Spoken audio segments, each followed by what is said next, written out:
Hello everyone, Puri সিরিজের নতুন একটি ব্লগে আপনাদের সবাইকে স্বাগত। আমরা রেডি, এবার দেখি মায়েরা কতটা তৈরি হলো।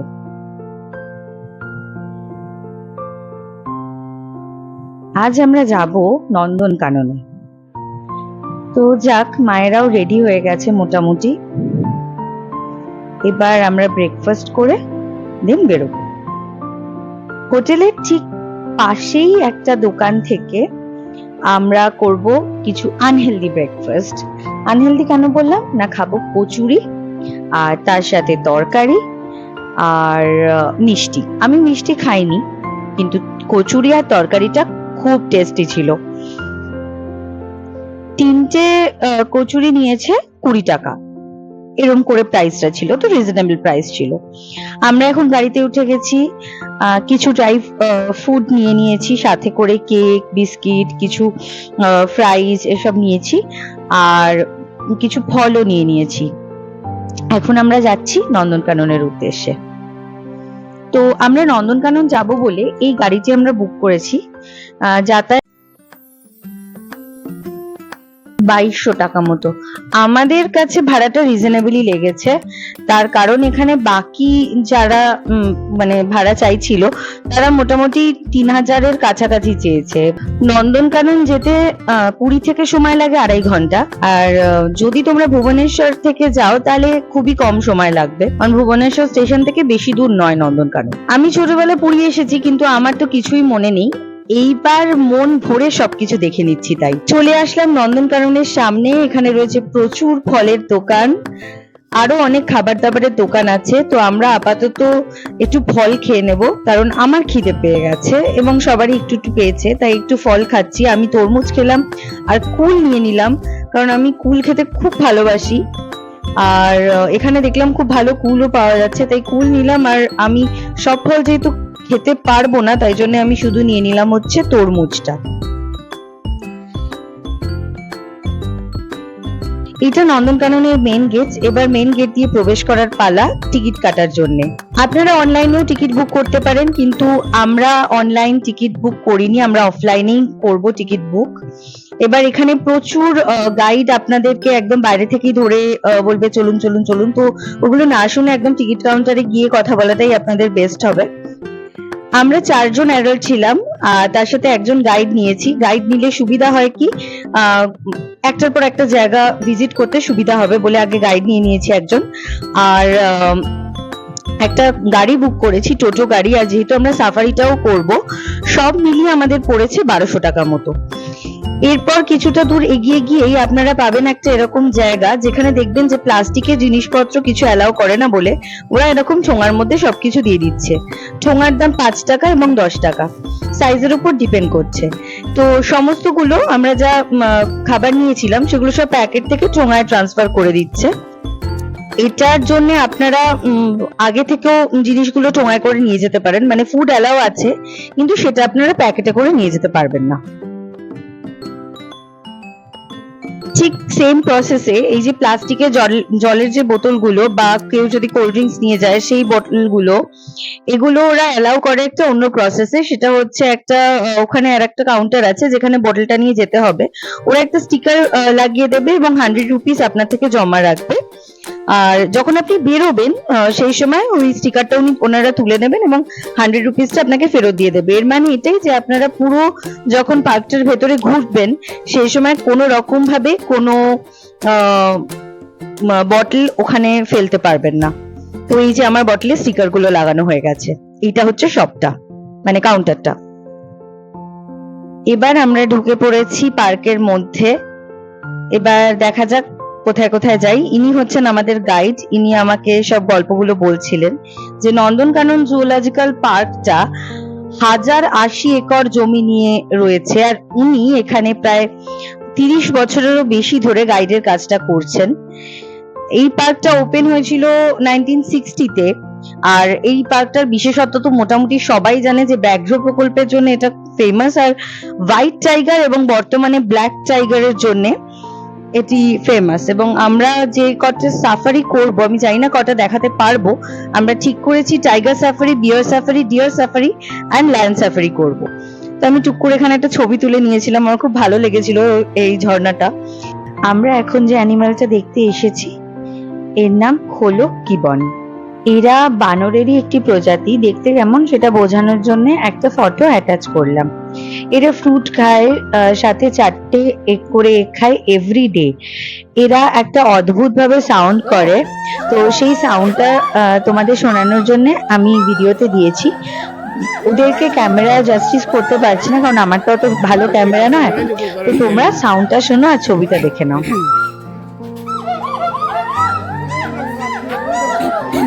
ওই যে ওই যে ওই যে গাছে, ওই যে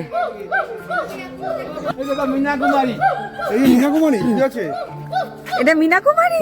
ওরে মীনাকুমারী, মীনা কি ছোট চলি তুই, কি 10 ইঞ্চি বডি, 14 ইঞ্চি লেজ, মুখে কালো লিপস্টিক, হাত পাউন্ড থেকে মেহেন্দি, আইব্রো, ফ্রেঞ্চ কাট, চোখে কাজল। বাস, ওর জন্য ছেলে আছে আমাদের কাছে। সাউথ আমেরিকা পাই যায়। এরপর আমরা দেখতে চলে আসলাম হিপোপটেমাস। এদের দুজনের নাম অরুণ আর বরুণ, আর কিরণমালা নাকি ঘরের ভেতরে রান্না করছে। এদের লাইফ স্প্যান হচ্ছে 40 থেকে 50 বছর। এদের ওজন হয় 3 টনের কাছাকাছি। এরা পিওর ভেজিটেরিয়ান হয়। এরপর আমরা স্নেক পার্কে প্রবেশ করেই দেখা পেলাম কিং কোবরার। গোসাপ ছিল, কচ্ছপ ছিল, অনেক কিছু ছিল, কিন্তু পুয়ার কোয়ালিটি অফ ক্যামেরার জন্য সব স্নেকের ভিডিও আমি এখানে দিতে পারিনি, তাও যতটা দিয়েছি তোমরা এনজয় করো। স্নেক পার্ক থেকে বেরিয়েই তারপর ছিল হচ্ছে কুমির। প্রচুর কুমিরের ছোট ছোট বাচ্চা হয়েছে এবং বড় বড় কুমিরও প্রচুর রয়েছে। সব কুমিরগুলো রোদেতে হাঁ করে রয়েছে।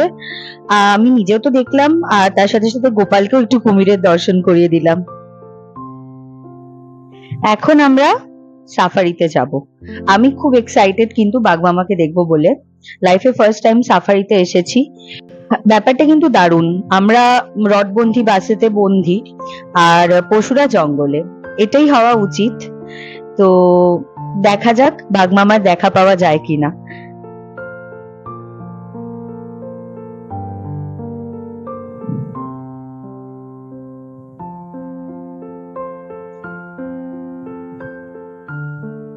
পুরো সাফারিটা দুবার ঘোরার পরেও বাঘমামার দেখা কিন্তু পেলাম না, মানে আমাদেরকে দেখা দিল না। স্বাভাবিক, খুব রোদ ছিল, আর বারবার করে এরকম বাস ঢোকে বেরোয়, টুরিস্টরা যায় দেখতে, ওদেরও একটা ডিস্টার্ব হয় বলে ওরা একটা শেল্টার নিয়ে থাকে। তো অগত্যা বাঘের দেখা তো পেলাম না। এখন দেখা যাক পরের সাফারিতে কি কি দেখতে পাই।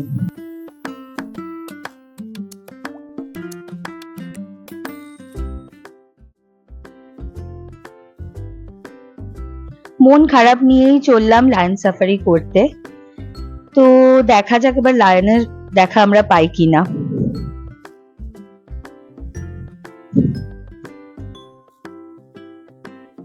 ঢোকার কিছুক্ষণের মধ্যেই ড্রাইভার আমাকে বলল, ওই দেখুন কর্নারে 2টো লায়ন। মানে কি বলবো, এই আনন্দটা না ঠিক মানে বলে বোঝাতে পারবো না।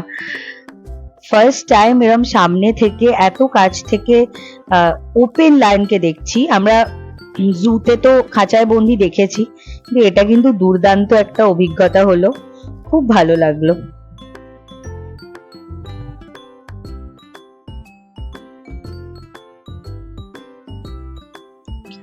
মনে অনেক খুশি নিয়ে চলে গেলাম বিয়ার সাফারিতে। বিয়ার সাফারিতে স্লথ বিয়ার, ওই যে কালো কালো ঘরের সামনে সব বসে আছে দেখতেই পাচ্ছেন। স্লথ বিয়ার কিন্তু ভর্তি, প্রচুর স্লথ বিয়ার দেখেছি, কিন্তু আমার পুরো ক্যামেরা কোয়ালিটির জন্য ক্যামেরা হয়তো জাস্টিস করতে পারেনি। এরপর তার ঠিক পাশেই ডিয়ার সাফারি। ডিয়ার সাফারিতে প্রচুর ডিয়ার দেখেছি, প্রচুর। আর তার সাথে দেখেছি হচ্ছে প্রচুর ময়ূর। সামনেই দেখতে পাচ্ছেন যে ময়ূর একদম রোডের মধ্যেই ওরা ঘোরাফেরা করছে।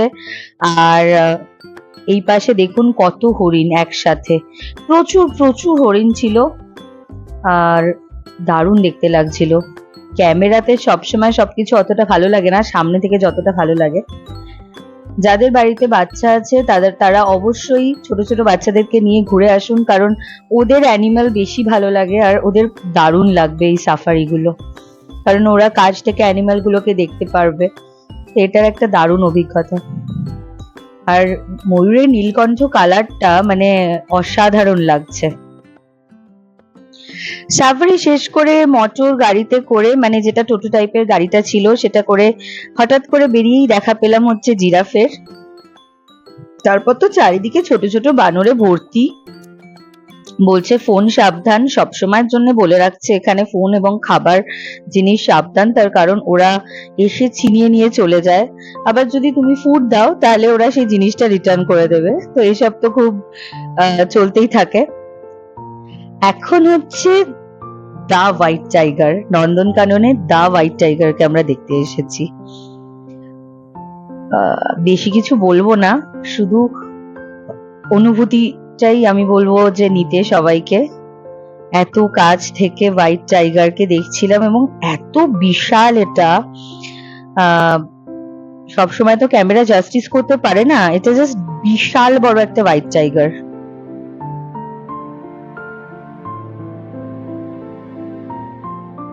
হোয়াইট টাইগারের ঠিক পাশের ছিল হচ্ছে, পাশের এরিয়াটাতেই ছিল হচ্ছে রয়্যাল বেঙ্গল টাইগার। এর নাম হচ্ছে অভয়। অভয় একদম অ্যাটিটিউড নিয়ে মাচার উপর শুয়ে আছে এবং একটা রয়্যাল, মানে রয়্যাল ব্যাপারই রয়েছে, সেরকম বিশাল চেহারা। আর একবার জুম করে দেখানোর চেষ্টা করছি, দেখুন কতটা দেখতে পারেন। এই হচ্ছে অভয়। বাঘ মামাকে দেখতে না পাওয়ার কষ্টটা আমার কিন্তু একদম উড়ে গেছে, কারণ এত বাঘ দেখলাম, এখন মনটা ভরে গেছে। সাফারি এখন প্রায় শেষের দিকে। আমরা এখন একটু পাখি দেখবো ঠিক করেছি। এবার কতটা দেখতে পারবো সেটা জানি না, কারণ প্রত্যেকটার আলাদা আলাদা দিক আছে। তো আমরা মনে হয় ওয়াটার বার্ড অ্যাভিয়ারিতে যাবো, এবার সেখানে গিয়ে দেখবো কি কি বার্ড দেখতে পাচ্ছি। এটা হচ্ছে হোয়াইট পিকক, আর অবভিয়াসলি ওটা ওয়াটার বার্ড নয়। আর এগুলো হচ্ছে সমস্ত সোয়ান গুলো। এরপর আমরা দেখবো হচ্ছে ওয়াটার বার্ড অ্যাভিয়ারিতে বার্ড গুলো। আর তার আগে এই জায়গাটা আমার দারুণ লেগেছে, এটা সন্ধ্যাবেলা বসে আড্ডা মারার একদম উপযুক্ত একটা জায়গা, কিন্তু অফকোর্স এখানে ঢুকতে দেবে না। জায়গাটা খুব সুন্দর লাগছিল। আর এই হচ্ছে ওয়াটার বার্ড অ্যাভিয়ারি।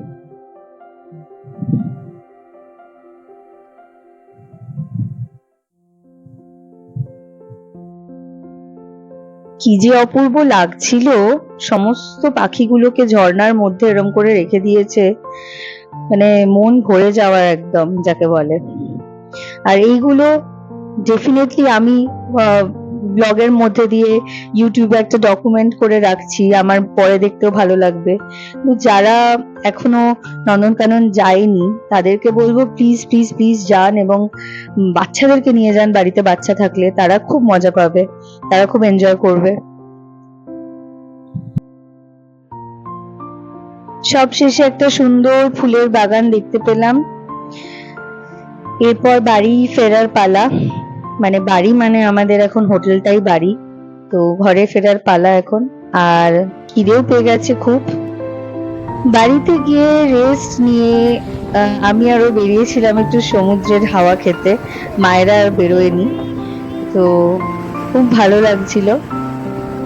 আজকের ব্লগটা এইটুকুনি থাক, খুব শিগগিরই পুরীর আর একটা ব্লগ নিয়ে আমি চলে আসব। ভালো থাকবেন, আর ভালো লাগলে লাইক করবেন, শেয়ার করবেন, সাবস্ক্রাইব করবেন চ্যানেলটাকে। ধন্যবাদ।